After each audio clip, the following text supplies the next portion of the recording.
আমরা বিশ্ববিদ্যালয়ে দেখি যে লাল দল সাদা দল অনেক শুনেছি, হঠাৎ যখন শিক্ষক নেটওয়ার্কের কথা শুনলাম তখন একটা অন্যরকম অনুভূতি হয়েছিল যে এবার কোথায় ছাত্রদের জন্য ভালো কিছু কিংবা সমাজের জন্য ভালো কিছু চিন্তা আমরা শুনবো। সেটার মধ্যে মোশাহিদা সুলতানা মানে পদচারণা আমরা অনেকদিন ধরে দেখছি। ওই আন্দোলনের সময়টাতেও দেখেছি যে কতটা সক্রিয় হয়ে উঠেছিলেন তারা, সেটা তার মুখ থেকে আপনারা শুনলেন। ফিরোজের কথা যদি বলতে চাই, উনি তো দীর্ঘদিন ধরে সক্রিয়ভাবে জড়িত বিভিন্ন ধরনের, আমি আন্দোলনের কথা বলবো যে সুন্দরবনের আন্দোলনের কথা উনি বললেন। ওনারা এতটাই ওটার মধ্যে জড়িত ছিলেন যে নানান রকম ভাবে ক্ষতিগ্রস্ত হওয়ার পরেও ওনারা কিন্তু ওই আন্দোলনের পথ থেকে সরে আসেননি।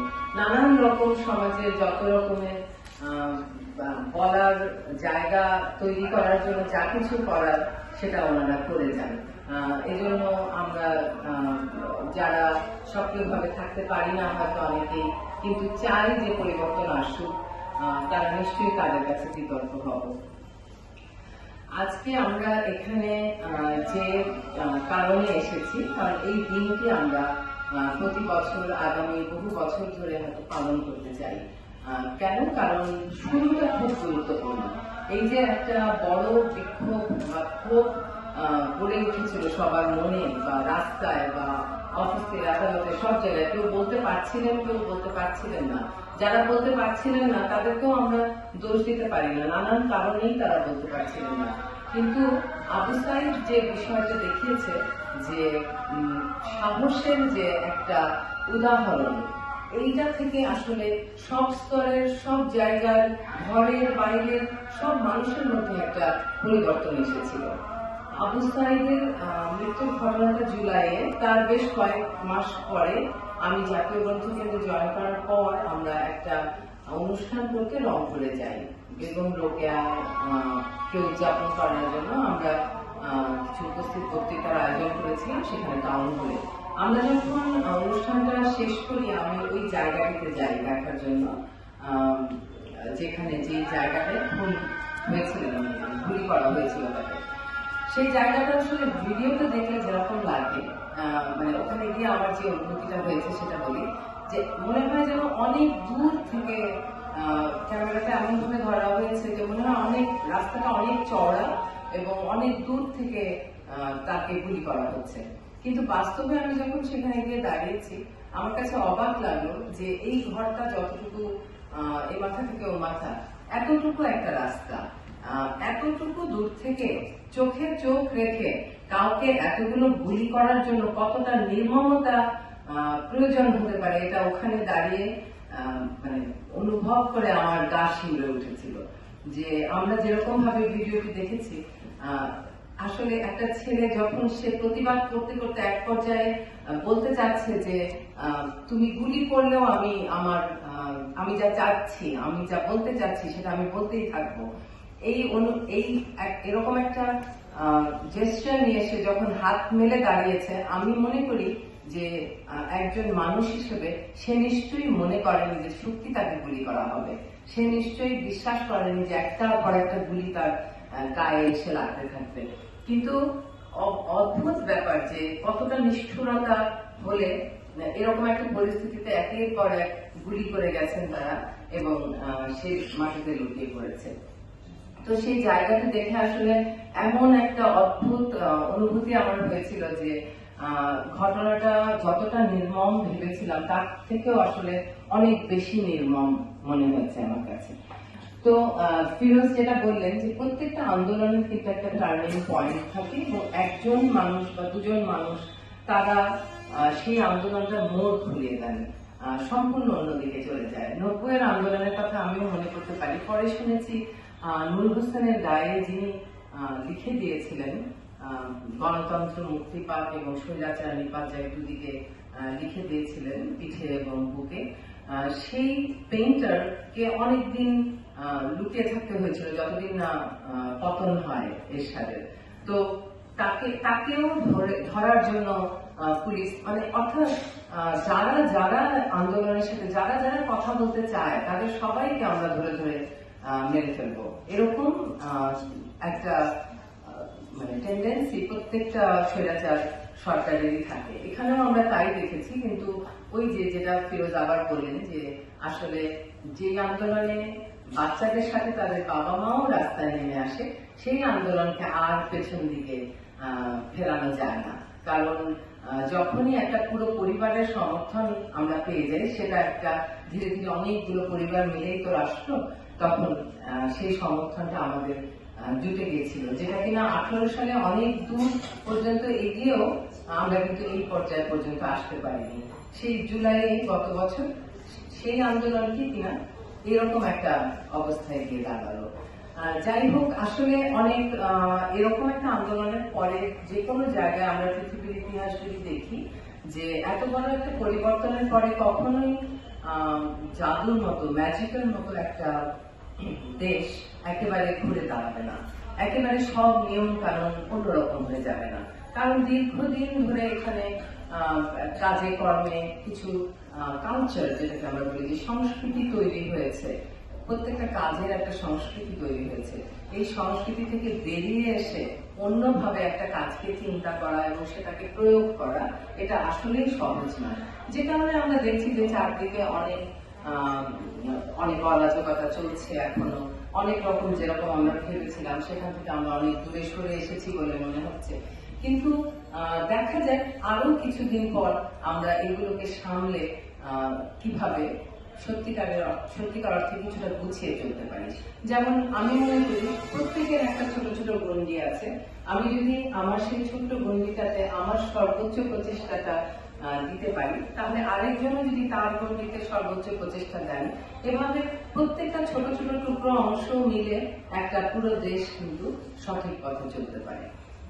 আমি যেমন এখানে আসার পরে দেখেছি, তার আগে জাতীয় গ্রন্থ কেন্দ্রের কার্যক্রম সম্পর্কে আমার অত গভীরে ধারণা ছিল না, কিন্তু এসে যখন বইয়ের তালিকাগুলো দেখেছি, আমার কাছে মনে হয়েছে যে এটা একটা চক্রের মতো ছিল, যে নীতিমালাটা একভাবে তৈরি হলো এই বিষয়বস্তুর উপরে, একটা বিশেষ বিষয়বস্তুর উপরে বই নিতে হবে।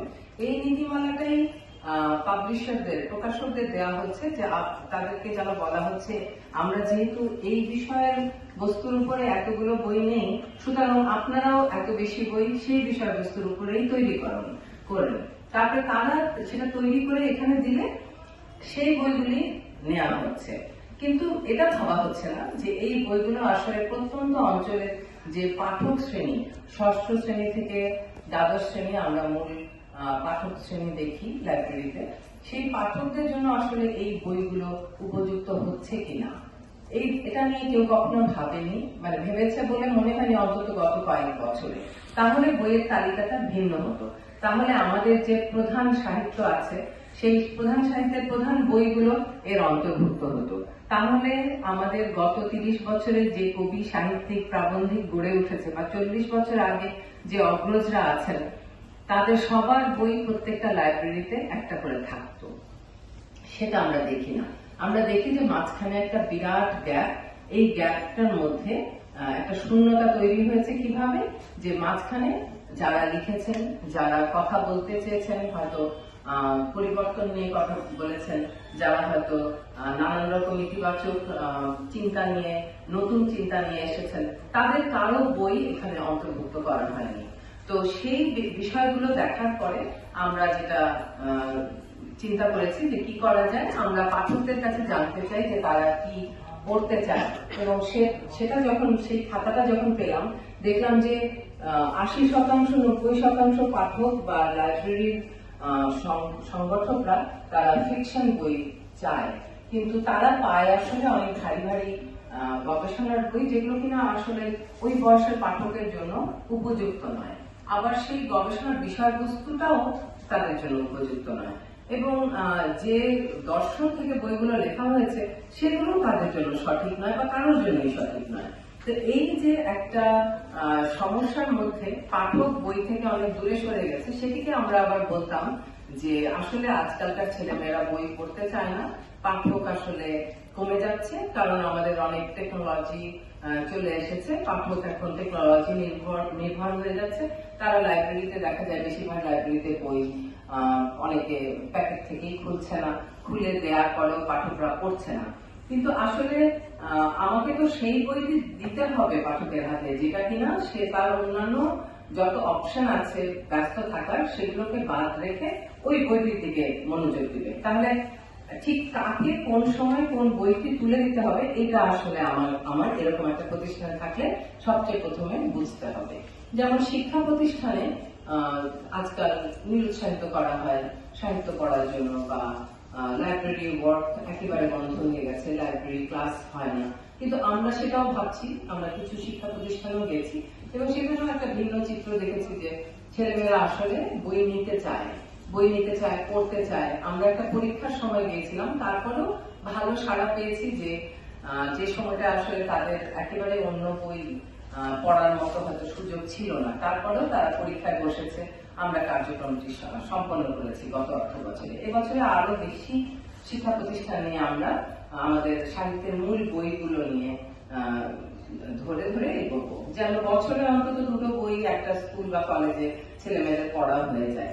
লাইব্রেরিতে এবার আমরা 1700-র উপরে শিরোনামের বই সিলেক্ট করেছি এবং সেগুলো আপনারা কিছুদিনের মধ্যে পেয়ে যাবেন, হয়তো 2-1 মাসের মধ্যে লাইব্রেরি বই নেওয়া শুরু করবে।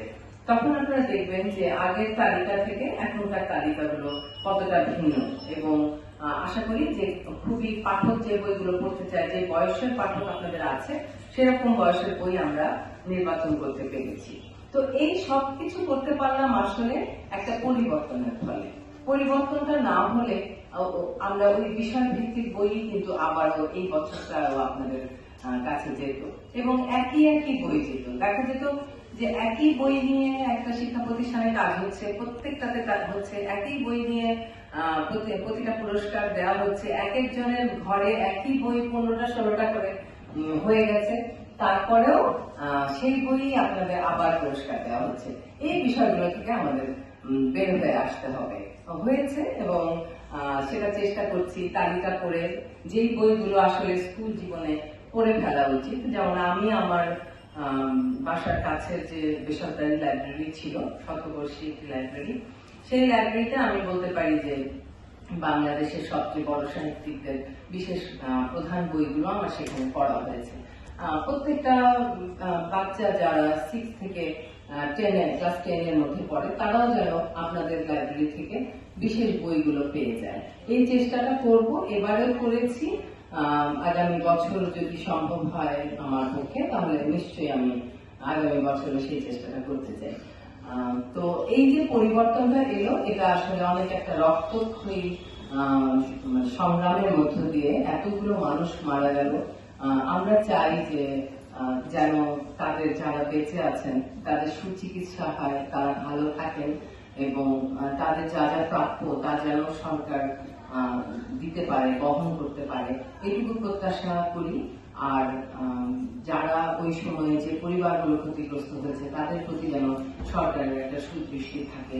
আজকে আবু সাইদের মৃত্যু দিনে আসলে সেই সমস্ত শহীদের কাহিনী, যারা রাস্তায় নেমে মারা গেছে, যারা নিজের বাড়িতে নিশ্চিন্তে ছিল, তারপরে জানালা দিয়ে গুলিয়ে এসে বা বারান্দা দিয়ে গুলিয়ে এসে তাদের মেরে ফেলেছে, বা ছাদের উপরে তারা মারা গেছে, বা নিষ্পাপ একেবারে কিছুই জানে না রাস্তায় বেরিয়েছে মারা গেছে, এরকম অনেক মানুষের কথা মনে পড়ছে যে মানুষ কত মশা মাছির মতো মরে যেতে পারে, কিন্তু তার মৃত্যুর এত সহজ মৃত্যুর যেন একটা প্রতিদান যারা বেঁচে আছি আমরা তারা পাই এবং সেটাকে যেন কাজে লাগাতে পারি।